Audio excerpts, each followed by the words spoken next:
नमस्कार दोस्तों, आज हम बैसाख मास में सुनी जाने वाली धर्मराज जी की कहानी सुनेंगे, जिसे सुनने से उनकी क्रूर दृष्टि से बचा जाता है। तो चलिए कहानी शुरू करते हैं। एक गांव में एक बुढ़िया माई रहती थी। वह हमेशा लड़ाई झगड़ा करती थी। सभी से छोटी छोटी बातों पर गाँव वालों से लड़ जाया करती थी। सभी गाँव वाले उनसे बहुत परेशान थे। एक घर के पास एक रमेश नाम का आदमी रहता था। उसके घर के पास अमरूद का एक पेड़ था। एक दिन बुढ़िया माई ने एक अमरूद तोड़ लिया। रमेश ने देख लिया और मना किया तो बुढ़िया माई बोली, यह पेड़ तो मेरा है। जब तू बहुत छोटा था तब यह पेड़ मैंने लगाया था। तब रमेश ने कहा, तो क्या हुआ, यह घर मैंने खरीद लिया है तो यह पेड़ भी मेरा हुआ। तब दोनों सेठ के पास गए तो सेठ ने कहा, यह पेड़ रमेश का है। तो बुढ़िया माई को गुस्सा आ गया और उन्होंने रमेश की चुपके से बकरी चुरा ली।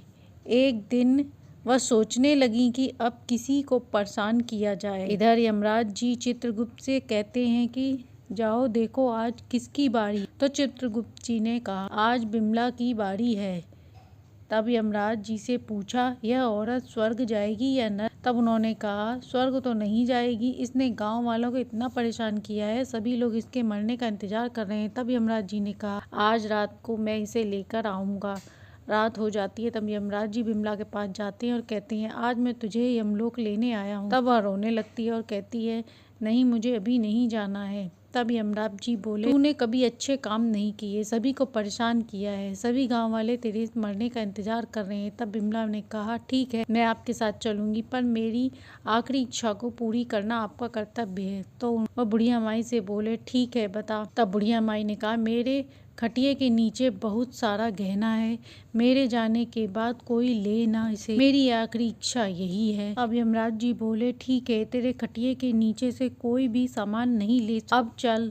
बिमला खाट के नीचे घुस गई। तब यमराज जी ने कहा, अरे ये क्या कर रही है? तब बुढ़िया ने कहा, आपने ही मुझे वरदान दिया है कि खाट के नीचे कोई भी सामान नहीं निकाल सकता, और हंसने लगी। यमराज जी बोले, मैं तुझे छोड़ूंगा नहीं, मैं एक हफ्ते बाद फिर आऊंगा। अब बुढ़िया खुश थी कि मैंने यमराज जी को चकमा दे दिया, अब मैं मरूंगी नहीं, मैं अमर हो गई हूँ। और वह गांव वालों से बोलने लगी, मैं तो अमर हो गई हूँ। गांव वाले परेशान थे कि ऐसा कैसे हो सकता है, ये बुढ़िया अब और सभी को परेशान करेगी। एक हफ्ते बाद यमराज जी फिर आए और बुढ़िया से बोले, चल मेरे साथ। बिमला फिर खाट के नीचे घुस गई और बोली, मैं अमर हो गई हूँ, जब भी मुझे लेने आओगे मैं खटिया के नीचे घुस जाऊंगी। यमराज जी परेशान होकर चले गए। बुढ़िया और भी घमंडी हो गई।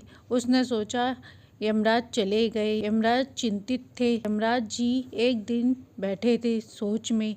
चित्रगुप्त को सारी बात बताई। तब उन्होंने शिवजी के पास जाने को कहा। शिवजी ने यमराज जी की चिंतित सारी बातें सुनी और माता से कहा। तब माता ने कहा, ठीक है, खटिये के नीचे से नहीं निकाला जा सकता, पर वह स्वयं बाहर आए तो? यमराज जी ने कहा, हो सकता है। शिव जी ने कहा, ठीक है। रात हो गई और बिमला सो रही थी। यमराज जी पहुंचे और वह यमराज जी को देखकर खटिये के नीचे घुस गई। माता ने भूकंप ला दिया, खटिया इधर उधर हो गई और यमराज जी उसे लेकर यमलोक आ गए। बिमला रोने लगी, ये कैसे हो गया? और यमराज जी ने कहा, तुम यमलोक आ चुकी हो, अब तुम नरक में जाओगी। सभी को मरना होता है, प्रकृति के सामने सभी को झुकना होता है, मृत्यु निश्चित होती है। तो इस प्रकार निरंतर प्रयास के बाद भी बुढ़िया की मृत्यु हुई। तो ये थी बैसाख मास में सुनी जाने वाली कहानी। इसे सुनने से धर्मराज जी की क्रूर दृष्टि से बचा जाता है। बैसाख मास अपने आप में विशेष महत्व रखता है। कहानी अच्छी लगी तो लाइक एंड सब्सक्राइब करें।